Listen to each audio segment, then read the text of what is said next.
ನನ್ನ ಹೆಸರು ಶ್ರೇಯಾ ಕೆ.ವೈ. ನಾನು ದ್ವಿತೀಯ PUCಯನ್ನು ಬ್ರಿಲಿಯಂಟ್ PU ಕಾಲೇಜ್ನಲ್ಲಿ ಓದ್ತಾ ಇದ್ದೆ. ನನಗೆ ದ್ವಿತೀಯ PUC ಪರೀಕ್ಷೆಯಲ್ಲಿ 600ಕ್ಕೆ 592 ಬಂದಿದೆ. ಹಾಗೆಯೇ PCMB 4 ವಿಷಯಗಳಲ್ಲಿ 100ಕ್ಕೆ 100 ಬಂದಿದೆ.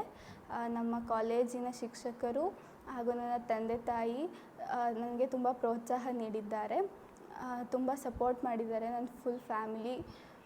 ಹಾಗೆ ನಮಗೆ ಕಾಲೇಜ್ ಕಡೆಯಿಂದನೂ ತುಂಬ ಹೆಲ್ಪ್ ಆಗಿದೆ. ಲೈಕ್ MCQ ಮಾಡಿಸ್ತಾಯಿದ್ರು ತುಂಬ. ನಮಗೆ ಲೈಕ್ ಈವನ್ ದಟ್ ಮೋಟಿವೇಶ್ನಲ್ ಅನ್ನೋದು ತುಂಬ ಕೊಡ್ತಾಯಿದ್ರು ನಮಗೆ.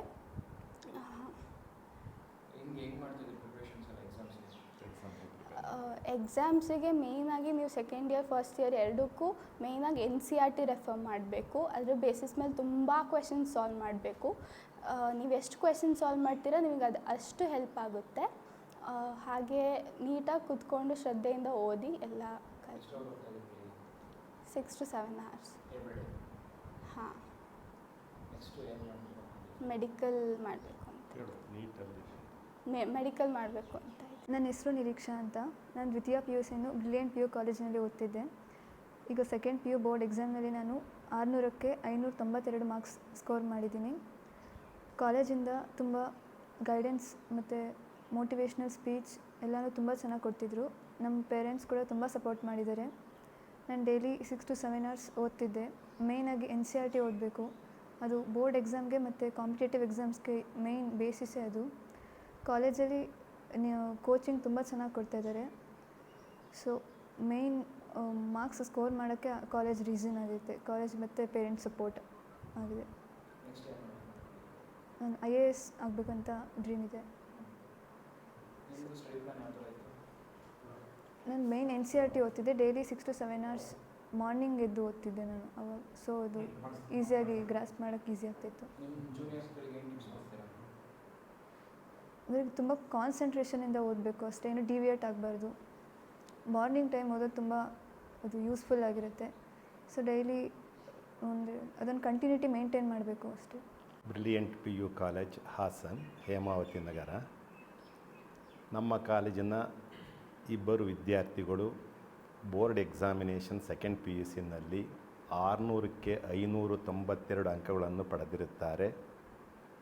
ಇದಕ್ಕೆ ನಮ್ಮ ಕಾಲೇಜಿನ ಉಪನ್ಯಾಸಕರು ಮತ್ತು ಸಿಬ್ಬಂದಿ ವರ್ಗದವರ ಒಂದು ಪ್ರೋತ್ಸಾಹದಿಂದ ಈ ಥರ ಅವರು ಸ್ಕೋರ್ ಮಾಡಲಿಕ್ಕೆ ಸಾಧ್ಯವಾಯಿತು. ನಮ್ಮ ಕಾಲೇಜಿನಲ್ಲಿ ಬೋರ್ಡ್ ಎಕ್ಸಾಮ್ ಜೊತೆಗೆ CET, NEET, JEE ಕೋಚಿಂಗನ್ನು ಸೈಮಲ್ಟೇನಿಯಸ್ ಆಗಿ ಕೊಡ್ತಾಯಿದ್ದು. ಅದನ್ನು ಚೆನ್ನಾಗಿ ಯುಟಿಲೈಸ್ ಮಾಡಿಕೊಂಡು ನಮ್ಮ ವಿದ್ಯಾರ್ಥಿಗಳು ಇಷ್ಟು ಮಾರ್ಕ್ಸನ್ನು ಸ್ಕೋರ್ ಮಾಡಲಿಕ್ಕೆ ಸಹಕಾರಿಯಾಯಿತು ಅಂತ ತಿಳ್ಕೊಂಡಿರ್ತೀವಿ. ಈ ಮಕ್ಕಳು ಇವರಲ್ಲದೆ ಬೇರೆಯವರು ಇದ್ದಾರೆ. ಈ ವರ್ಷ NEET ಮತ್ತು JEE CETನಲ್ಲಿ ಒಳ್ಳೆ ರ್ಯಾಂಕ್ ಬರ್ಬೋದು ಅಂತ ಎಕ್ಸ್ಪೆಕ್ಟ್ ಮಾಡ್ತಿದ್ದೀವಿ. ಈಗ ಆಲ್ರೆಡಿ 98.9% ಶ್ರೇಯಾ ಅವರು JEEನಲ್ಲಿ ಸ್ಕೋರ್ ಮಾಡಿರ್ತಾರೆ. 90 ಎಬವ್ ಪರ್ಸೆಂಟೈಲು ಸುಮಾರು 6 ಜನ ನಮ್ಮ ಕಾಲೇಜಿಂದ JEEನಲ್ಲಿ ಸ್ಕೋರ್ ಮಾಡಿದ್ದಾರೆ. NEETನಲ್ಲೂ ಅಷ್ಟೇ ತುಂಬ ಎಕ್ಸ್ಪೆಕ್ಟ್ ಮಾಡ್ತಿದ್ದೀವಿ. ಒಂದು 4-5 ವಿದ್ಯಾರ್ಥಿಗಳಂತೂ 720ಕ್ಕೆ 650 ಮಾರ್ಕ್ಸನ್ನು ದಾಟ್ಬೋದು ಅಂತ ತಿಳ್ಕೊಂಡಿದ್ದೀವಿ. ಚೆನ್ನಾಗಿ ಓದ್ತಾ ಇದ್ದಾರೆ. ಅದೇ ರೀತಿ CETನಲ್ಲೂ ಚೆನ್ನಾಗಿ ರಿಸಲ್ಟ್ ಬರುತ್ತೆ ಅಂತ ಎಕ್ಸ್ಪೆಕ್ಟ್ ಮಾಡಿದ್ದೀವಿ. ಇದಕ್ಕೆಲ್ಲ ವಿದ್ಯಾರ್ಥಿಗಳ ಶ್ರಮ ಕಾರಣ ಮತ್ತು ನಮ್ಮ ಕಾಲೇಜಿನ ಉಪನ್ಯಾಸಕರು ಕಾರಣ ಅಂತ ಹೇಳ್ತಾ ನಾನು 2 ಮಾತನ್ನು ಮುಗಿಸ್ತೀನಿ.